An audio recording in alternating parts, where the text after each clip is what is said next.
ও মা, ছাদে আসো, আজকে রোদে বসে খাবো। আজকে তো তোমার হাতে হাতে কিছুই করতে পারলাম না। তাতে কি হয়েছে, করেছি তো ডাল।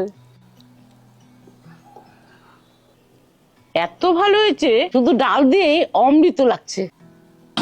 প্রথমে কড়াই বসিয়ে 1 কাপ মুগ ডাল হালকা লালচে করে ভেজে নেব। ভাজা ডালটা একটা বাটিতে নিয়ে জলে ভালো করে ধুয়ে ভিজিয়ে রাখবো।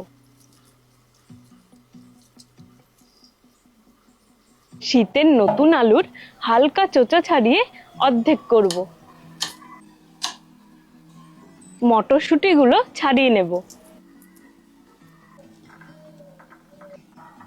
গাজর মিষ্টি কুমড়োর খোসা ফেলে টুকরো করে কাটবো। আর হ্যাঁ, পনির যদি থাকে তাহলে ছোট টুকরো করে দিতেই পারো।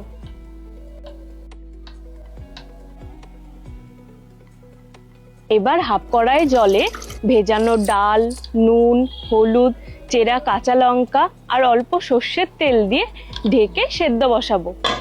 মিনিট 10 পর ডাল আধা সেদ্ধ মতো হলে একে একে সব সবজিগুলো দিয়ে আবারও ঢেকে দেব।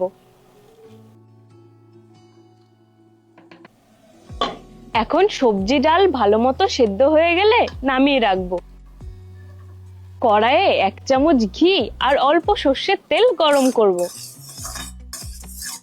ফোড়নে দেব শুকনো লঙ্কা, রাঁধুনি আর গ্রেট করা আদা। সুন্দর একটা গন্ধ বেরোলে সেদ্ধ ডাল আর টুকরো পনির গুলো দিয়ে দেব।